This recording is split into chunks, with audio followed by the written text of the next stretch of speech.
Before our speakers begin, I'd like to note a few logistics.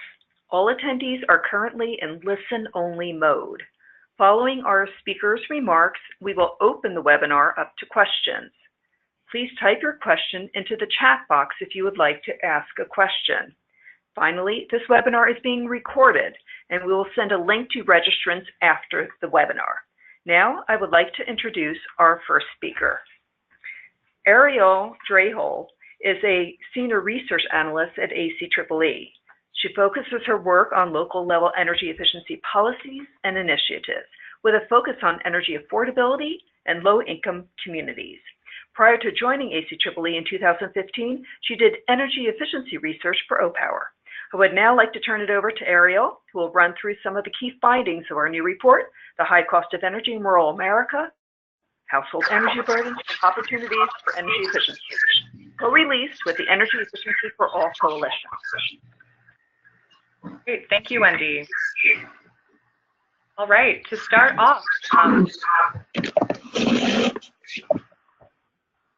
so this new research report builds off of our 2016 Urban Energy Burden Report that ACEEE published, which looked at energy burdens for the 50 largest cities in the country.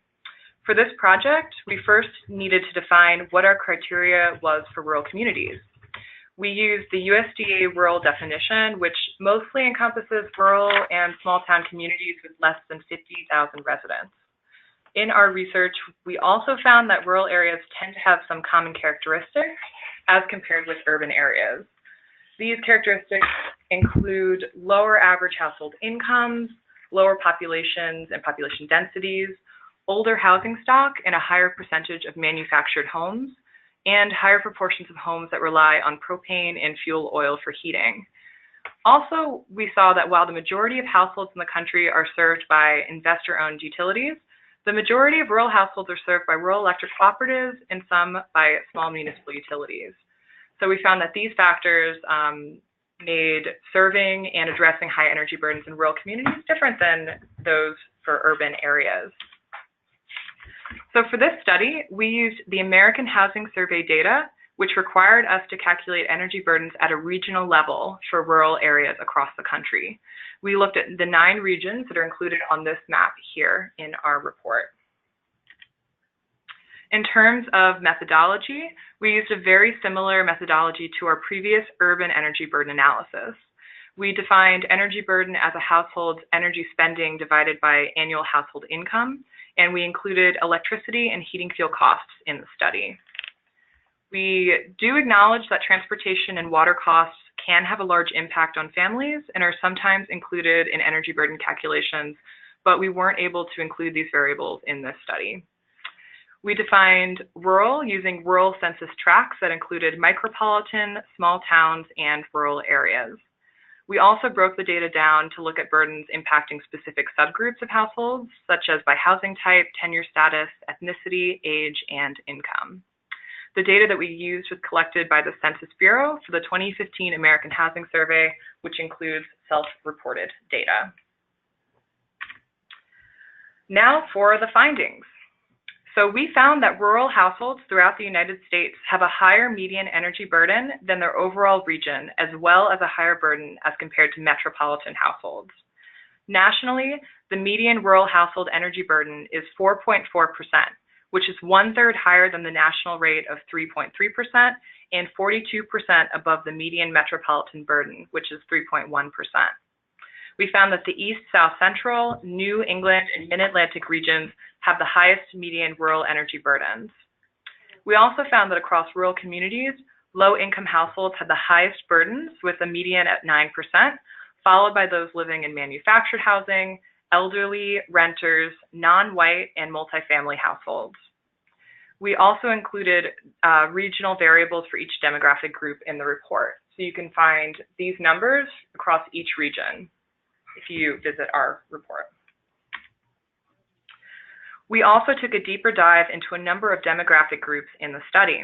We found that low-income households, which we defined as 200% of the federal poverty level, had energy burdens that were 3 times greater than the non-low-income rural households. And 1/4 of those low-income rural households had a burden above 15% where 6% is often cited as an affordable level. We found that those living in manufactured housing experienced a burden 42% higher than single-family homes and 32% higher than the regional median. We also found that multifamily residents living in buildings with 2 to 4 units had burdens 20% higher than single-family households, and elderly households had burdens 44% higher than non-elderly. Renters also experienced burdens 29% higher than owners, and non-white households experienced burdens 19% higher than white households. We also believe that it's important to recognize that only looking at these median values doesn't tell the whole story. So this graph here shows the rural energy burden quartiles for rural low-income households in each region. The orange point on the graph indicates that 25% of households had a burden below this value. The green dot indicates the median, which shows that another 25% of households had a burden between the orange point and the green dot. And then the blue point indicates the upper quartile, and another 25% of households fall between the green and blue point. And then the final 25% of households fall above that blue point. So as you can see here, a quarter of low-income households in each region have a much higher energy burden than that median value. For example, in the New England and Mid-Atlantic regions, a quarter of rural households had burdens above 18%, which is 3 times above that affordable 6% level. Our report includes the upper quartile values for each of the subgroups across regions. So how does energy efficiency fit into the picture? ACEEE and EEFA see energy efficiency as a long-term solution to combating high energy burdens, which can complement bill assistance programs to achieve affordability in rural communities. Energy efficiency upgrades can lower household energy burdens by as much as 25%, resulting in more than $400 savings annually for some subgroups. Efficiency also comes with additional benefits, such as improvements to health and safety, environmental benefits, job creation and economic development, reduced costs for utility operation and maintenance, and many more in addition. So overall, energy efficiency can be better utilized to address energy affordability across the country. So in the report, we also identify 3 main types of energy affordability programs in rural areas. These include bill assistance programs, energy efficiency and weatherization programs, and on-bill financing programs. Our report details what types of funding sources and programs exist for each of these program types, and also discusses the different types of rural utilities that implement programs.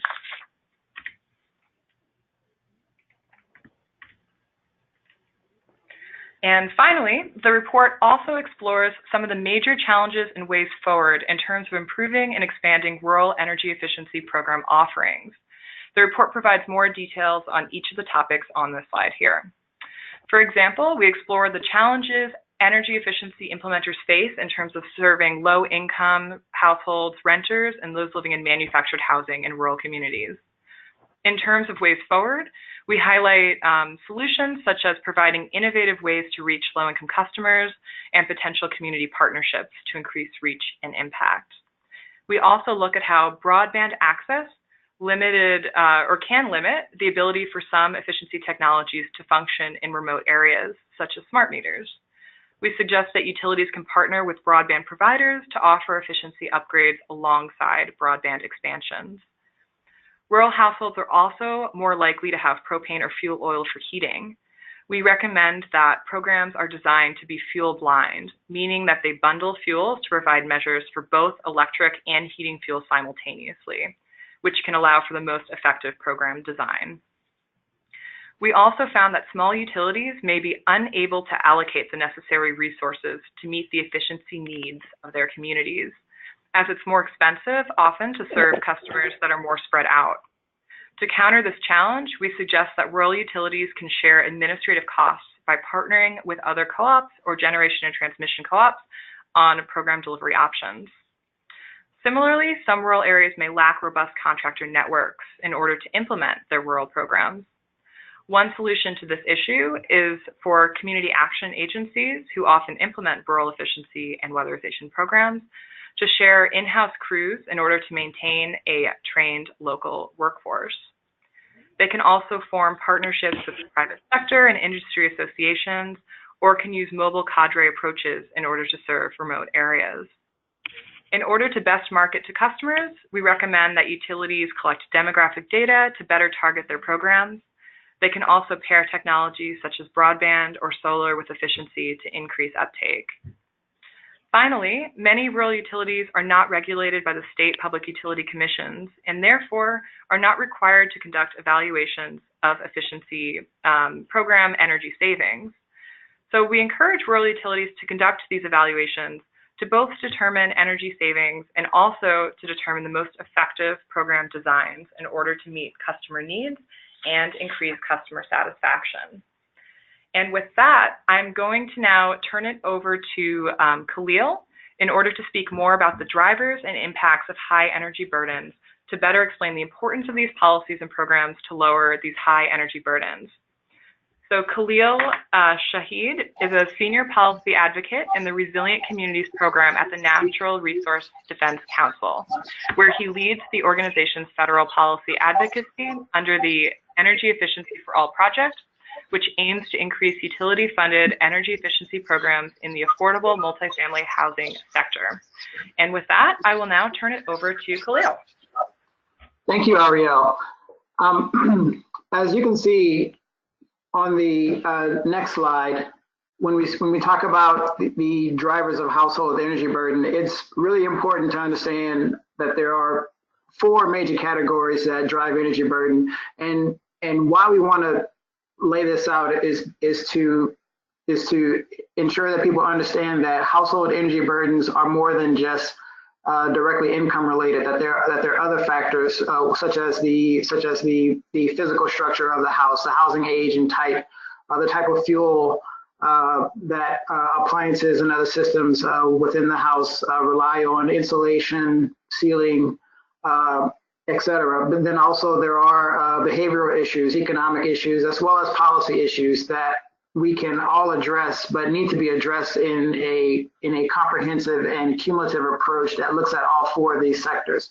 And so the main point here is to reinforce the understanding that energy burdens are not just a sort of one-for-one proxy for low income or poverty, but actually extend to communities and families that you wouldn't necessarily think of as poor or low income, but due to the physical structure, behavior issues, or policy issues as well, may also fall into these categories.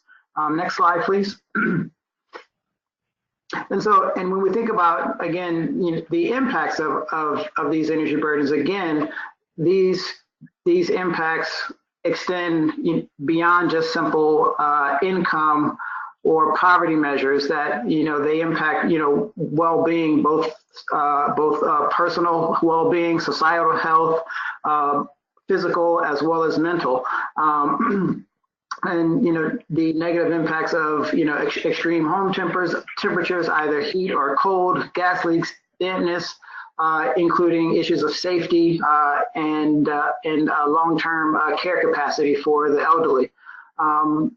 High energy burdens often force trade-offs, for families, particularly those on low or fixed income. Again, elderly populations, those on underemployed, unemployed, often have to, juggle very small incomes, and increasing energy costs and energy burdens just make that all the more difficult. And again, the social and emotional impact of these stressors, increase both, again, a likelihood of suffering poor physical and mental health for residents who are forced to rely on this housing. And then you also have to think about, as we talked about in the last slide, the cumulative impact of the drivers of energy burden. There are also cumulative impacts of all these different outcomes on residents, particularly for small children. But these can also lead to energy insecurity, which ultimately threatens, the loss of energy services altogether, which also, creates further problems down the line when the loss of these services damages credit, losing access to housing. And so there are numerous potential impacts of this. Thank you. Great, thank you, Khalil. So up next, we're going to have two different program examples that we will get into that address how to lower energy burdens in rural communities. So up next, I'd like to introduce Mike Smith with the Electric Cooperatives of South Carolina. Mike serves as the Vice President of Business and Technology Strategy and works with state and national partners to develop understanding of how technology is changing the utility industry. He is also the Program Manager for Help My House, a whole home weatherization program run through the electric cooperatives. And with that, I'll turn it over to Mike to speak more about this program. Thank you, Ariel, and thank you to ACEEE too for focusing on this real issue that our members have. So real quickly, I work for an association of 20 independent rural cooperatives. We touch a third of the population of the state with over 700,000 members, and our territory is 70% of the land mass. So with that, next slide, please. I want to start with our pilot program and the design of that and how, and I'll focus on the aspects that deal with the energy burden piece. In 2011, the G&T, with all 20 co-ops, did a test program of weatherization. And it included weatherizing 125 homes across 8 cooperatives. And the pieces that, if we wanted, at this time, we were looking at it as a resource, a G&T resource, not just necessarily a membership need only. And for that, we designed it to reduce both energy and demand. So it reduced the electric bill, but also reduced the electric bill for the wholesale power provider. And we needed to include as many homes as possible. And because a quarter of our homes that we serve are manufactured homes, we designed the program to include manufactured homes. In fact, half of the homes we do under weatherization right now are manufactured. And we needed to include as many members as possible. We didn't want to discriminate up or down against low income, moderate income. And so our program is designed to be on bill, recovering the cost of the weatherization from the member over a 10-year period, but we don't do credit checks. And so with that, we were able to include, a member and really more focus on discriminating against the home and not against the member. Next slide, please. One important aspect and why this can work is from the pilot program, what we learned is we could target homes, reduce the electric bill, and charge for the improvements on the electric bill and still leave money in the pocket of the member. And so these are the results from our pilot program after the first year, where we reduced the energy cost in the home on average across these 125 homes by over $1,100. But when you look at the following year's results, when you combine both the energy use and the repayment of the loan, that cost was just under $900, which left almost $300 in the pocket of the members for their electric use and for repayment of the 10-year loan. Next slide, please. And so after that program, we decided not to pursue weatherization as a G&T resource, but a number of the co-ops, because we're not regulated in the state, decided that they saw the value as a member service, not so much as a G&T resource. And so continue to offer the Help My House program going forward. And so to date, including the pilot, we have weatherized over 700 homes with Aiken Electric and Santee Electric doing the majority of those continuously since 2011. Next slide, please. And then finally, just to focus on an example of energy burden. Like I said, half of the Help My House homes are manufactured, and we found that they're some of the easier homes to weatherize once the contractors get up to speed. We have some of the best results since many of them have electric furnaces and really scary energy use, especially in the wintertime.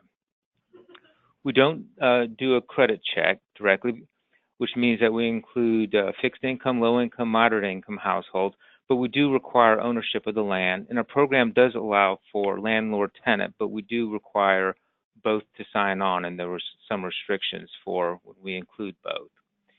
And I just want to give you an example of a home, and it's it's not an unusual example at all of a member on a fixed income. Over the course of 1 year, over the past year, in fact, their lowest bill was $250 in a month, and their highest was $600 for an annual energy cost of $3,800 on a fixed income of less than $1,000 a month. And this home can qualify for our program. A member in good standing, and as long as there aren't any health and safety issues outstanding, which is a trouble we run into sometimes because of the leaky roof, we can actually tackle the energy use in this home and have the member save money in the program. And that's it. Thank you, Mike. Just as a reminder, if anyone thinks of a question that you'd like to ask to any of the panelists, please type it into the question box. And with that, next up, I'd like to introduce Becky Eberle with Pacific Power and Rocky Mountain Power. Becky has managed programs and issues related to limited income households throughout their 6-state service area for 25 years. Their current programs include bill discounts in 3 states, energy efficiency programs in 5 states, and fuel funds in all 6 states.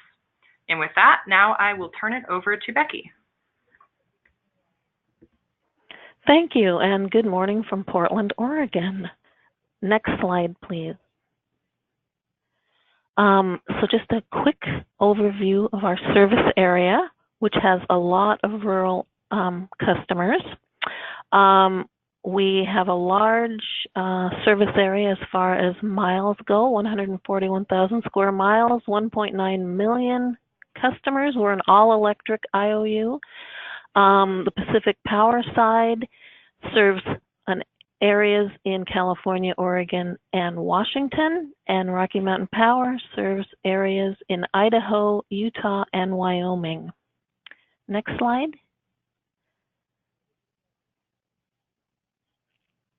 And so for this discussion, I am going to talk specifically about our Northern California service area.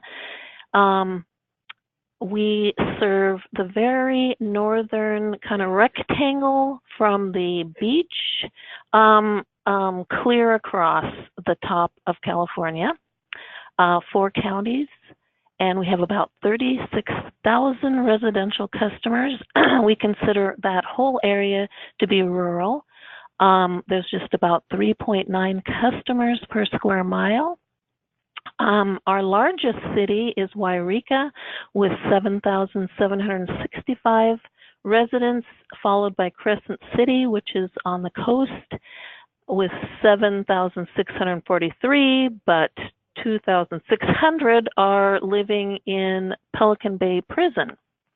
So it's actually much smaller than that. A large number of our customers are income eligible for low-income programs.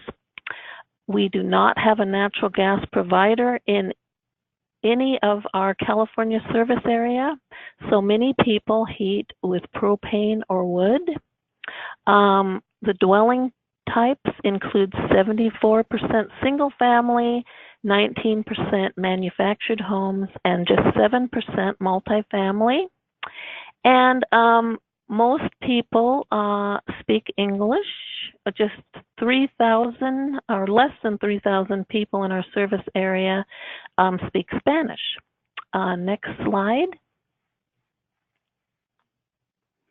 And so the program I want to mention is the California Alternate Rates for Energy, the CARE Bill Discount Program.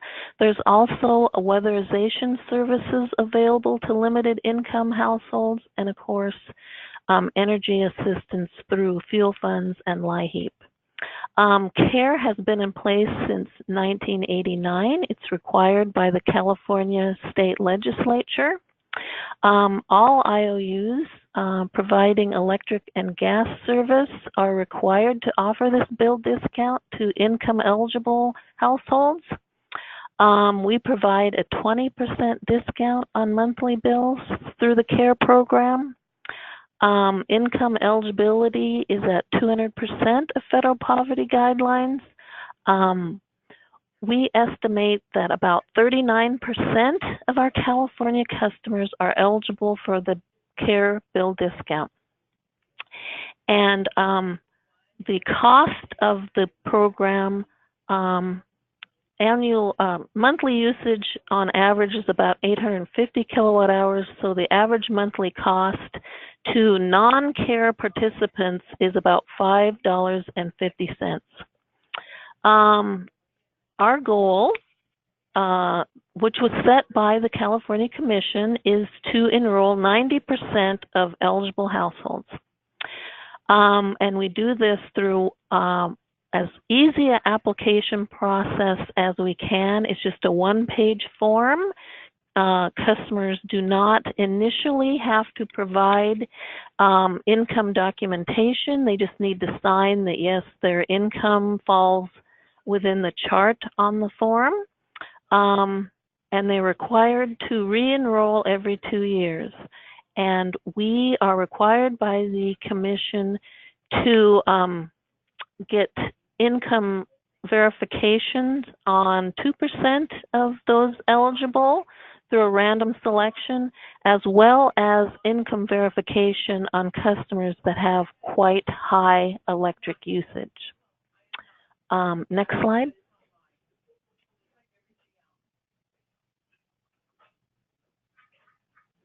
And so in 2017, we promoted the program through many avenues. Our most successful is a direct mail to all residential customers that are not on care. We also have newspaper ads. We have our local agencies that promote it for us to their clients. We have information on our website. We include bill inserts once a year. We have radio ads. Now, we're not able to do TV ads because the stations really are not located in our service territory, but several miles away, and it would be promoting to people who really aren't eligible mostly. We use social media. We distribute grocery bags to food banks, and those bags have applications attached to them. We do bill messages, digital ads.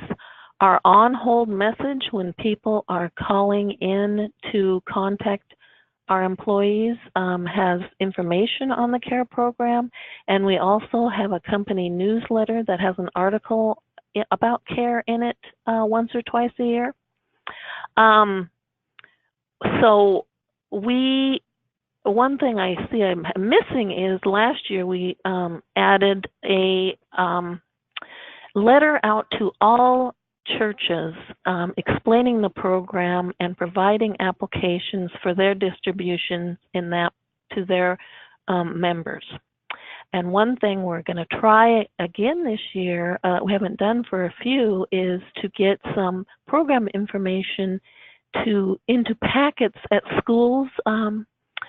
So the September packets that go out to homes that have a lot of information in them, we're hoping we can get some CARE program information included as well.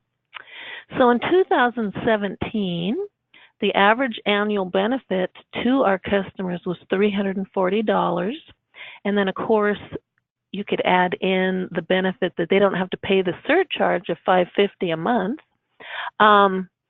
25% of our applications came in online. We had 11,477 participants, or about 85% of eligible. And it is becoming really difficult to get more and more people as we get closer to that 90% goal. But we're continuing on to come up with even more means of promoting. So I think that's the last slide. Great. Thank you, Becky. And with that, I will turn it back over to Wendy. We will now address a few questions from the audience. If you have a question and have not already done so, please type your question into the chat box. So we have several in the queue, and I will start with one. I think I'll direct this one at Ariel. What prompted ACEEE to do this study? You had done one in 2016, and what do you plan to do now with the results? Sure. So in 2016, ACEEE completed a very similar study looking at energy burdens in urban areas. And we realized that within our research, we had done a lot of work in the urban space, but we hadn't looked at rural areas and how the challenges and the impacts of high energy burdens differ in those communities. So this study was our first kind of jump into the rural space. And right now, ACEEE is working on additional research, looking at best practice rural programs, which will be coming out later this year. And we are also putting together a rural conference, which we'll mention at the end of the call. Okay, thanks, Ariel. We have another question, and I think this is best directed at Khalil. This is about what are the biggest causes for some of these high rural energy burden, and what is Energy Efficiency for All kind of doing in this space? Mm-hmm. Thanks for your question. I think, a number of the largest causes, I think, for rural communities is just the fact that one, low-income families, households on fixed income are forced to rely on older housing. Rural communities have overall lower housing values than a lot of cities, and one of the primary ways that we finance regular upgrades and repairs to homes, is through refinancing of a home or apartment building. Some low-income families on fixed income will have lower credit ratings. They're unable to access that financing, and so all of this will lead to homes that are allowed to deteriorate a lot more. So those homes are going to be less inefficient. Also, just the issues of the lower density of these populations means that it's just more difficult to serve. What Energy Efficiency for All is doing is working with local partners across both the energy efficiency and the affordable housing space across 12 of our states across our nation. Plus, we have a wider network of partners and allies as well, to work with utilities, to work with state regulators to actually make the financing better fit some of the cycles that that affordable housing operates in, and to make some of these programs much more accessible, and just to work better for some of these unique housing situations. Okay, thank you, Khalil. We have a few other questions. One, I will direct this to Mike, although feel free for any of the other panelists to join in. And that is, with so many inefficient manufactured homes, has any effort been focused on improving national energy efficiency standards for these homes? Unfortunately, I don't know the answer to that directly. I just kind of know what's going on in South Carolina. I know they've been getting better, and normally the homes are pretty good, and a lot of the issues happen when they get assembled on site. And a lot of the homes that are fairly new still have electric furnaces in them. So we can include a home that's only a few years old if we're changing out the electric furnace and then tightening up the ductwork. So, a lot of the issues, I think, are not necessarily in the manufacture of the homes, but on the putting them together on site, at least here in South Carolina. Anyone else care to comment? Okay, we do have a question for Mike, and this is about what percentage of energy bill savings are you seeing on average from the Help My Home program?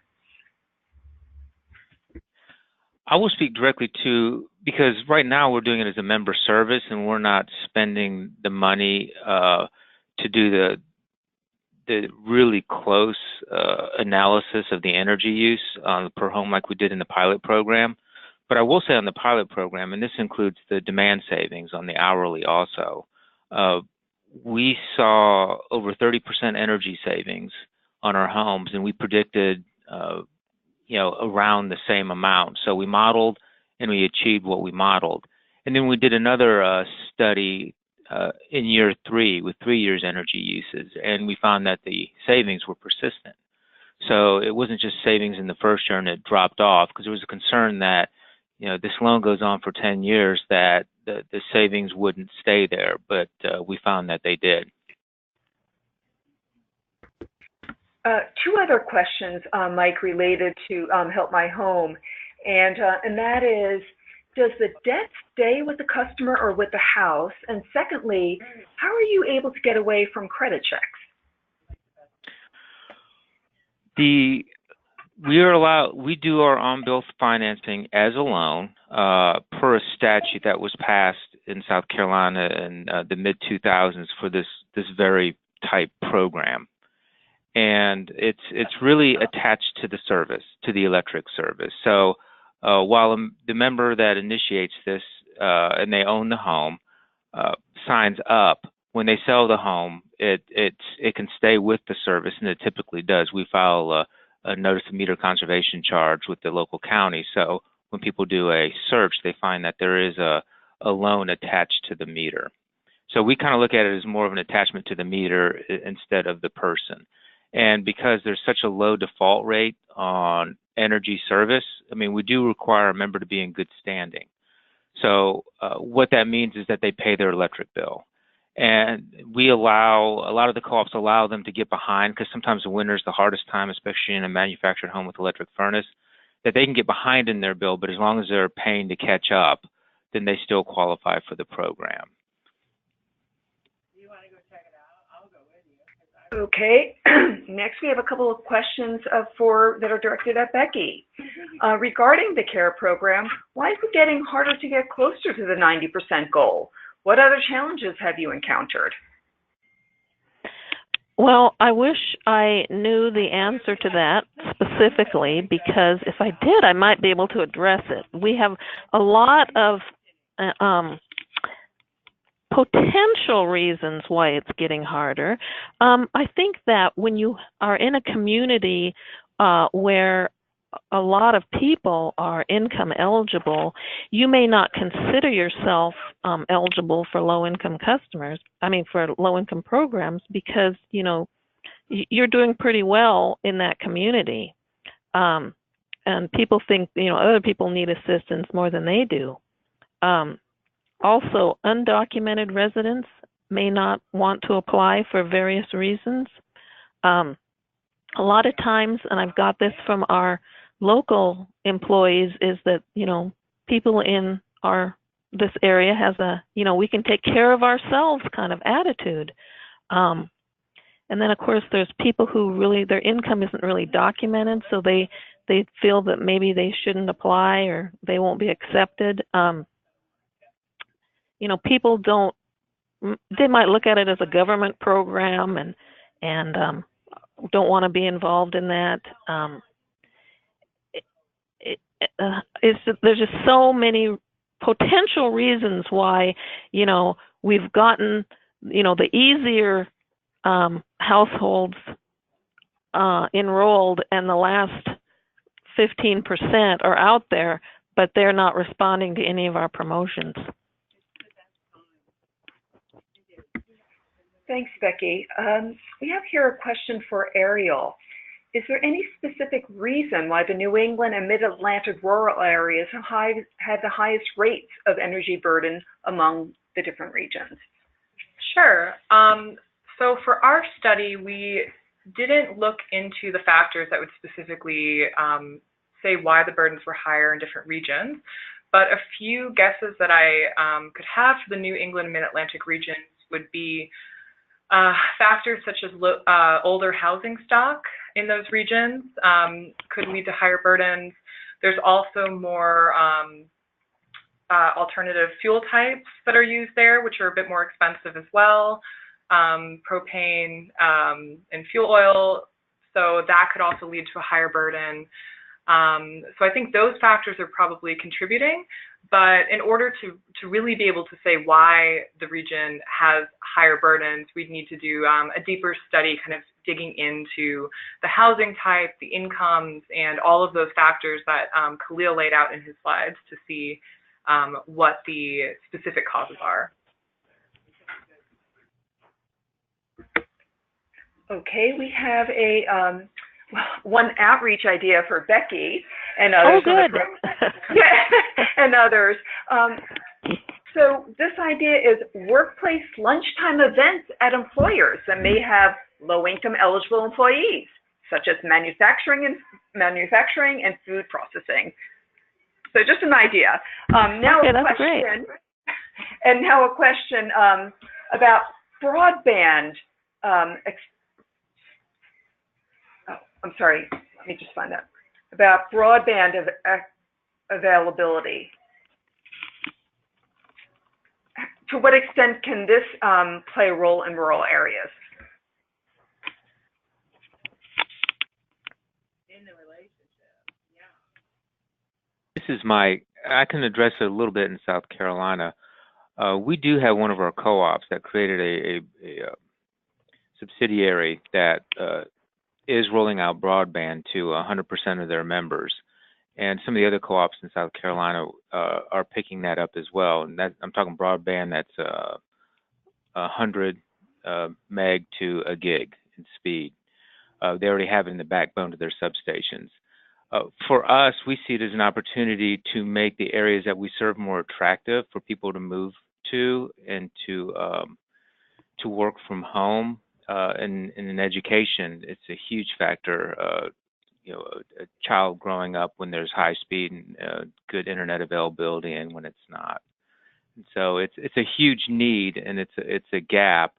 And kind of the way electric cooperatives were created to serve everybody who didn't have electricity, we kind of see that as the same way for broadband. That it may be a little bit expensive to reach that person that's on a 1 mile line, but if we go with the same attitude, then it creates a good environment for the places that we serve. Okay, thanks, Mike. So we have a question here that could be for either Mike or Becky or for anyone, any of the speakers, and that is, do any of the programs that you've worked on or that you've heard about have an explicit health component?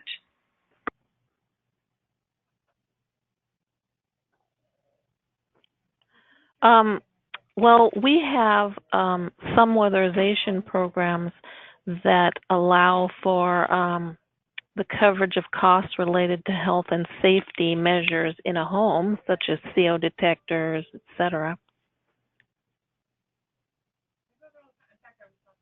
And I would offer for the Help My House, there are certain things that we'll do that don't necessarily translate into energy savings, whether it's routing a dryer vent, from underneath the house to outside the house, or making sure the bath fans work.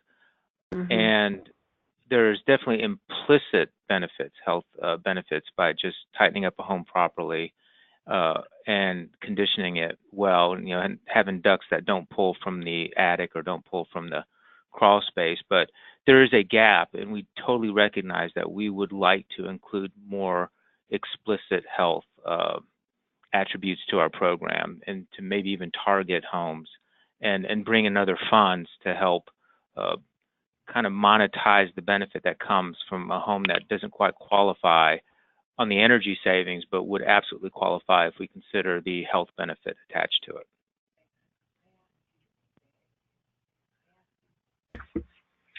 Okay, here we have more of a kind of a methodology question, so I'll direct this at Ariel.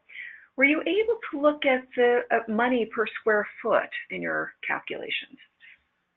Sure. So in the study, we did use that value as a proxy measurement for the efficiency of a home, recognizing that there are some caveats with using that number. In the appendix of the report, we actually have the cost per square foot calculated for each of the subgroups in the study, and we did find that the cost was more expensive for all of those groups that we highlighted, such as renters, non-white households, elderly households, manufactured homes, low-income, and multifamily. So those numbers are included in the report, so people can reference those. And just to note, we do have a bunch of appendices at the end of the report that have the specific numbers for different regions. So if you're looking to pull out certain numbers in order to represent the burden in your region, you can find that in the report. Okay, so here's a question for Mike. What is the Help My House default rate? We've had resistance over concerns that utilities might face costs when consumers default on bill payments. What reserves do you maintain to cover potential losses? Right now, we maintain 1%, and then part of that has to do with the terms of the loans that we use. A lot of the Help My House homes are funded through low-interest loans through RUS, and then we pay them back. But at the end of the day, the co-op membership in its entirety backstops the repayment of the loan. Okay, and here's, okay, does Pacific plan on offering on-bill financing or pay-as-you-save EE upgrades to homes as well as bill assistance? You know, we have had online financing, not specifically for low-income households, but for residents in parts of our service area. Okay, and I think, Becky, this might be another question for you. How do ISO's energy assistance programs coordinate their programs with state weatherization ones that have DOE resources and LIHEAP funds? Well, we partner with the agencies in our service area. There's 3 or 4 that provide these services.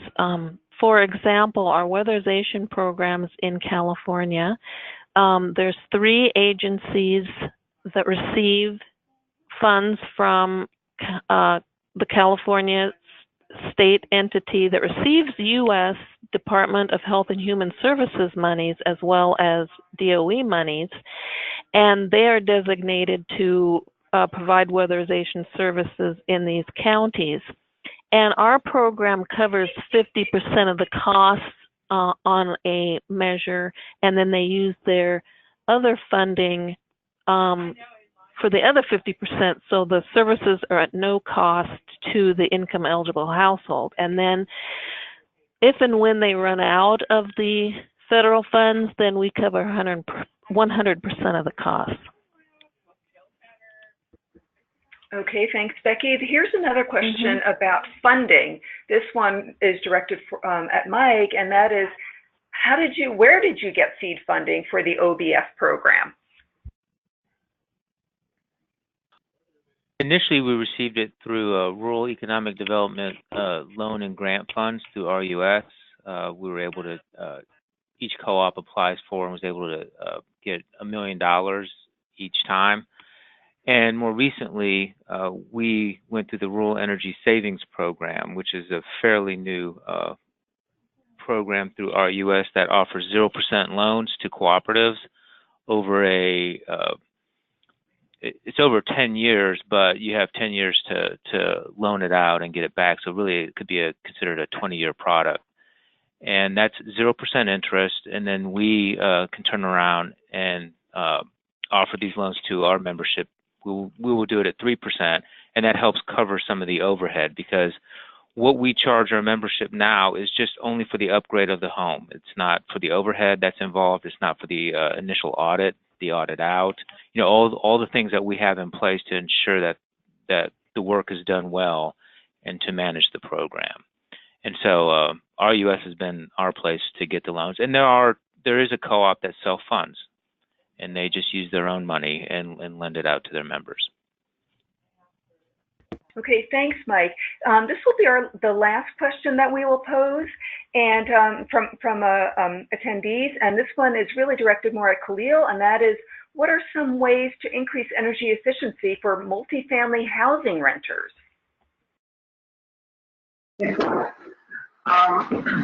Well, thank you again for the question. I think some of the complications is probably not the best term, but so multifamily housing, as people would know, has both, the characteristics of, the typical residential housing, but then also like larger commercial and sometimes even industrial buildings, given the size. And so what we found, or what we would prefer in many cases, is to have very targeted, specific programs specific to the multifamily housing building stock that accounts for both common as well as residential areas that take into account the entire building shell, and that offers opportunities to get not just sort of shallow retrofits, changing light bulbs and some appliances, but actually gets into actually much deeper retrofits, getting into the building shell, the HVAC system, insulation, et cetera. And so, but I think most importantly is having the right incentives for the building owners to sign up to and participate in the program, but then also having an opportunity, to actually do very deep, full retrofits of these buildings that fit with the existing financing cycle for these building owners as they do their normal capital upgrades. Thanks, Khalil. I did receive a few questions from people wondering whether where they will be able to find this recording and the slides. And I do want to mention that you will be able to find it on our on ACEE's YouTube page, and also on Energy Efficiency for All's website, which is www.energyefficiencyforall.org. You can also find the report on EEFA's website, along with our own at ACEEE, and that is www.aceeee.org/publications. And before we conclude, I do want to mention that we will be having an upcoming conference in October 29th in Atlanta, Georgia, on energy efficiency in rural America. This is a new one-day event. We're really excited to be addressing some of the topics that we talked about today. And this event will precede the Southeast Energy Efficiency Alliance's annual conference. So we hope you'll be able to join us there. Thank you for joining today's webinar, The High Cost of Energy in Rural America, Household Energy Burden and Opportunities for Energy Efficiency. I hope you enjoy the rest of your day. Thank you.